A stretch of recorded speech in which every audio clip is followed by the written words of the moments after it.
성경에는 많은 믿음의 선조들, 믿음의 조상들을 통해서 기도의 모습을 보여주고 그 기도를 통해서 우리에게 많은 가르침을 줍니다.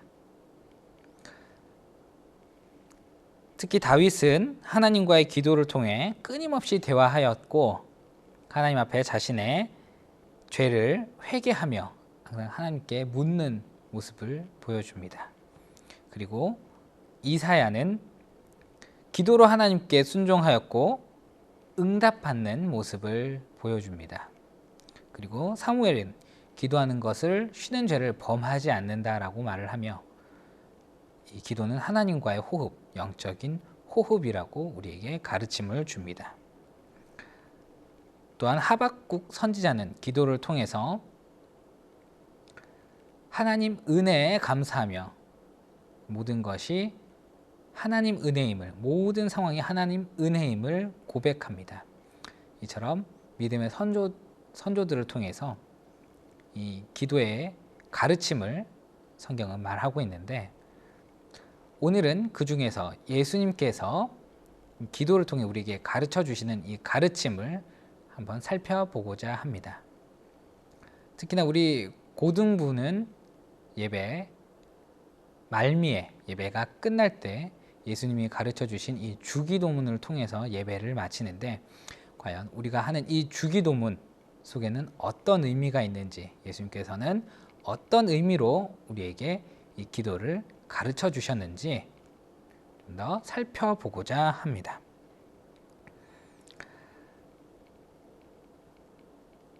예수님께서 이 가르침을, 기도에 대한 가르침을 주시기 전에 먼저 기도에 대한 자세를 먼저 설명해 주고 계십니다. 마태복음 6장 5절에는 또 너희가 기도할 때 외식하는 자와 같이 되지 말라. 저희는 사람에게 보이려고 회당과 큰 거리 어귀에 서서 기도하기를 좋아하느니라 말씀하십니다.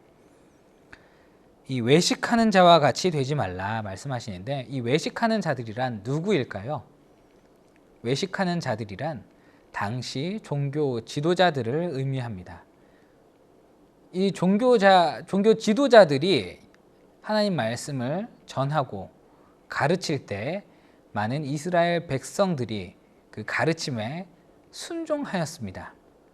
그때 이 가르침을 가르치던 이 종교 지도자들은 하나님의 말씀을 통해 순종하는 이스라엘 백성들을 보고 마치 자신의 말에 순종하는 것인 양 착각하기 시작하였습니다. 그래서 자기가 이야기할 때, 자기가 가르칠 때 많은 사람들은 자기 앞에 머리를 숙였고 그래서 자신의 권위가 마치 올라가는 것처럼 착각하였습니다. 그래서 이들은 기도할 때에도 보여주기 위해서, 남들에게 보여주기 위해서 기도를 했다라는 것입니다. 즉 기도가 쇼맨십이었다라는 것입니다. 멋진 단어, 하나님의 말씀을 인용하여 그렇게 기도할 때 남들이 봤을 때 저 종교 지도자는 참 기도를 잘 하는구나, 멋지게 기도하는구나 라는 소리를 듣고 싶었다라는 것입니다. 그래서 그것을 통해 자신의 권위가 올라간다라고 생각을 했고 그래서 기도가 하나님과 대화하고 하나님 앞에 나아가는 것이 아니고 이 기도라는 모습과 행위를 통해서 나의 권위를 높여주기 위한 하나의 수단이었습니다. 그렇기 때문에 예수님께서는 보여지기 위한 기도가 아닌 정말 하나님과의 대화를 위한 영적 성장과 영적 호흡을 위한 이 기도에 대해서 말씀하실 때 남들에게 보여지는 기도를 하지 말라 말씀을 하십니다. 그리고 마태복음 6장 6절에는 너는 기도할 때 내 골방에 들어가 문을 닫고 은밀한 중에 계신 아버지께 기도하라 말씀합니다. 골방에 들어가 은밀하게 기도하라는 이 말의 의미는 정말 어디 좁은 곳에 들어가서 숨어서 하나님께 기도하라는 의미는 아닙니다. 그렇다면 이 골방의 의미, 예수님께서 말씀하신 이 골방에 들어가서 은밀하게 기도하라는 의미는 무엇일까요? 열왕기상 6장에는 이 골방이 만들어질 때 어떻게 만들어지는지 보여주고 있습니다.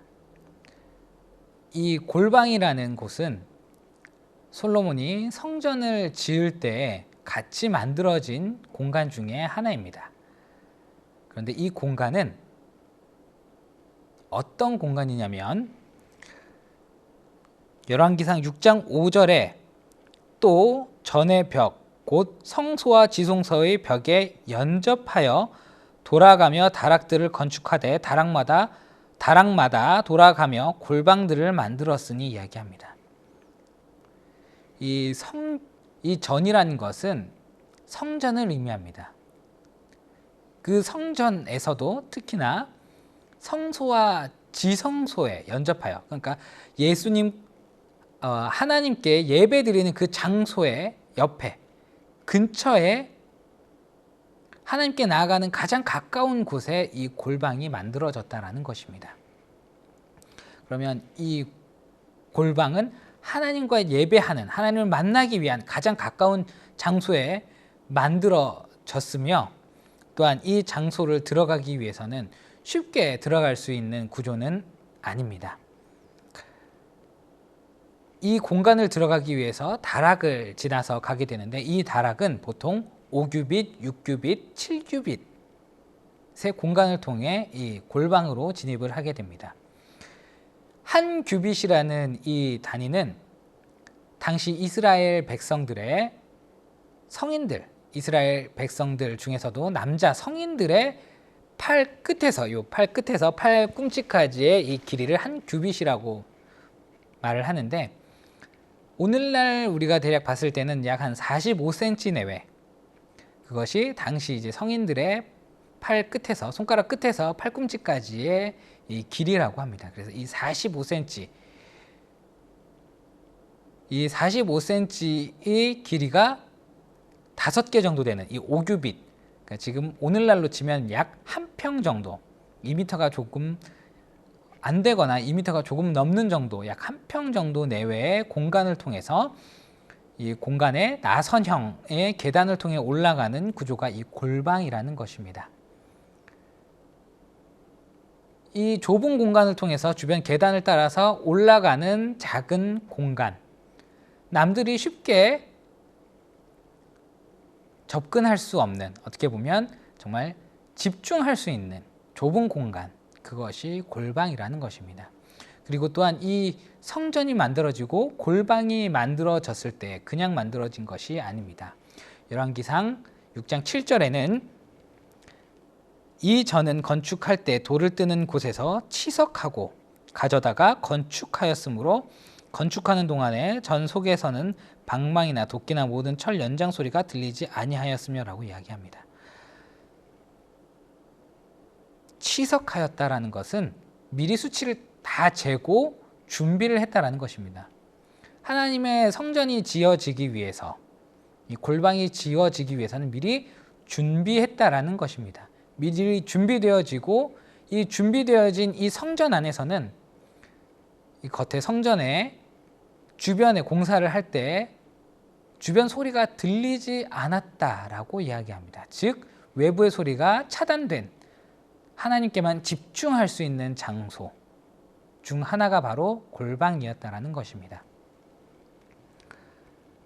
예수님께서 말씀하신 이 골방은 즉 하나님께 집중되어지는 장소, 미리 준비되어지고 하나님 가까이에 나아갈 수 있고, 그리고 외부의 소리가 차단되어지는, 그래서 오직 하나님께 집중할 수 있는 장소가 바로 골방이라는 것입니다. 그런 골방에서 은밀하게 기도하라는 것은 하나님과 깊이 있게 하나님께만 집중하여 하나님만 바라보고 기도하라는 것입니다.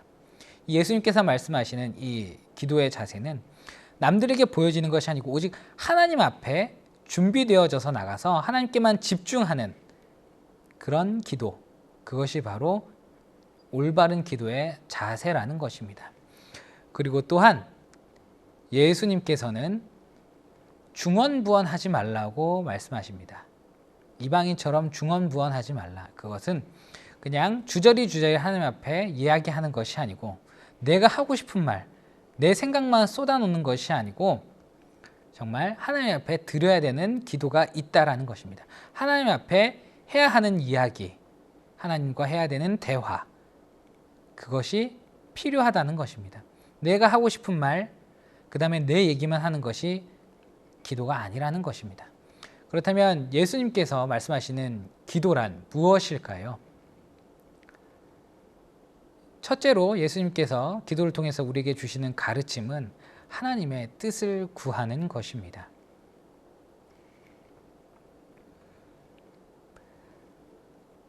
오늘 본문인 마태복음 6장 9절 하반절과 10절에는 하늘에 계신 우리 아버지여 이름이 거룩히 여김을 받으시오며 나라에 임하옵시며 뜻이 하늘에서인 것 같이 땅에서도 이루어지이다 말씀하십니다.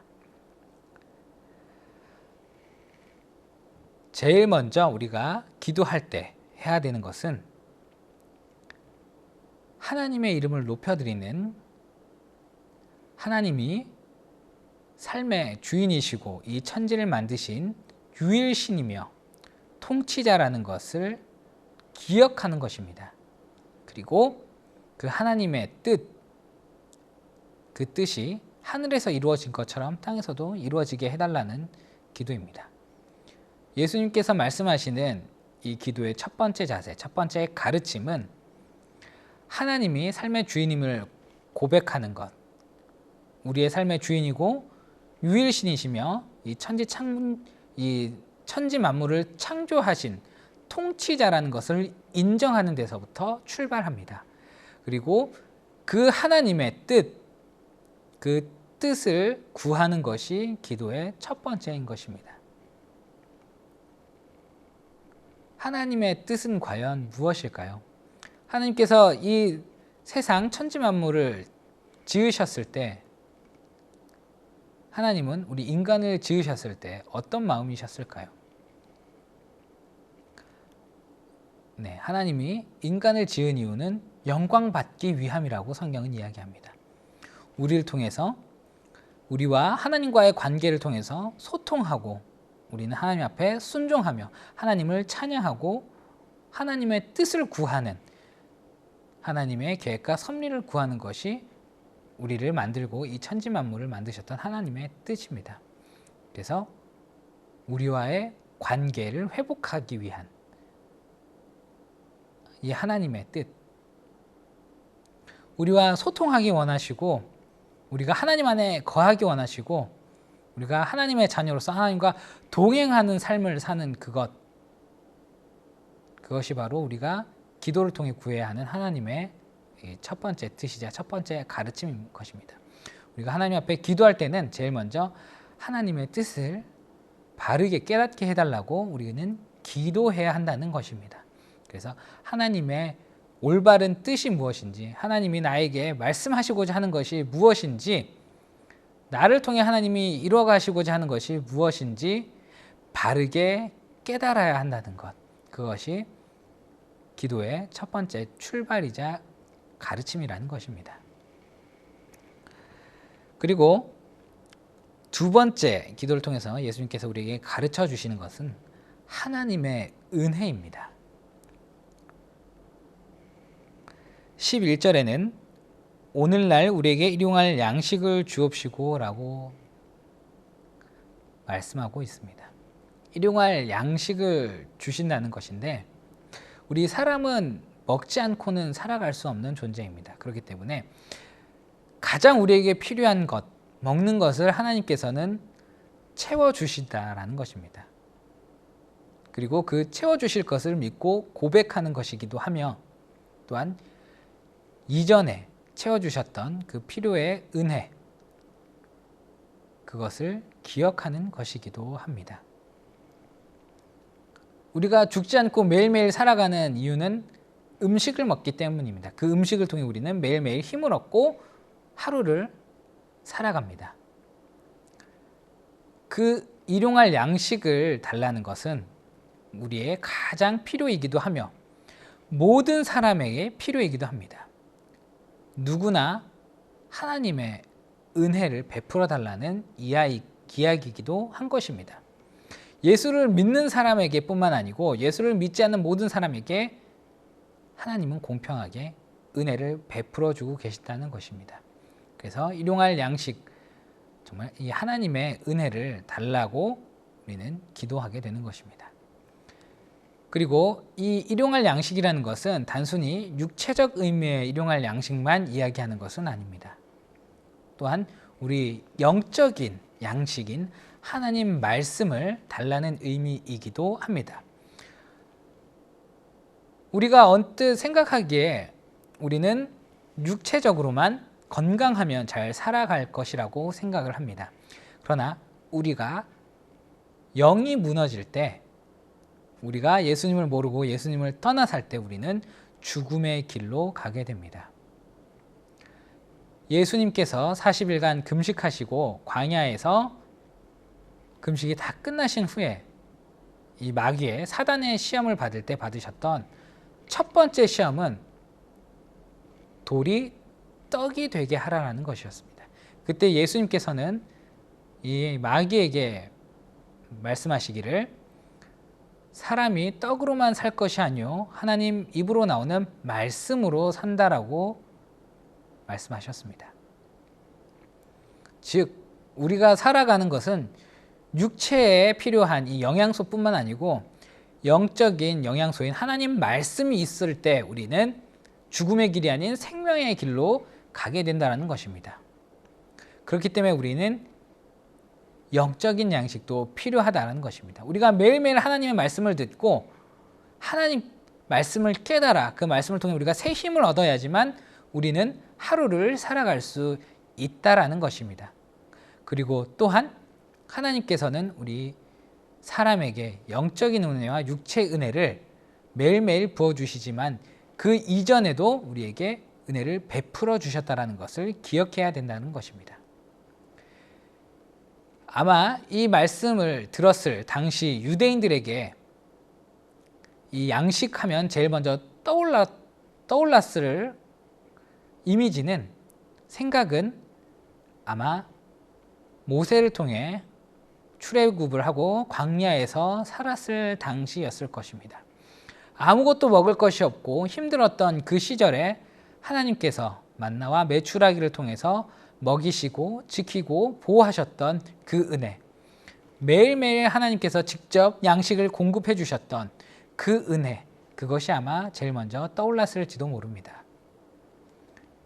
그래서 가장 필요한 것을 채우셨던 그 은혜, 우리에게 있어서는 우리가 삶을 살아가는 동안, 우리가 지금까지 지내온 그 동안에 베풀어 주신 그 하나님의 은혜, 그것을 기억하는 것, 그리고 앞으로 주실 은혜를 바라보는 것, 그것이 예수님께서 우리에게 가르쳐 주시는 두 번째 가르침인 것입니다. 그리고 마지막으로 예수님께서 기도를 통해 우리에게 가르쳐 주시는 가르침 세 번째는 하나님의 구원입니다.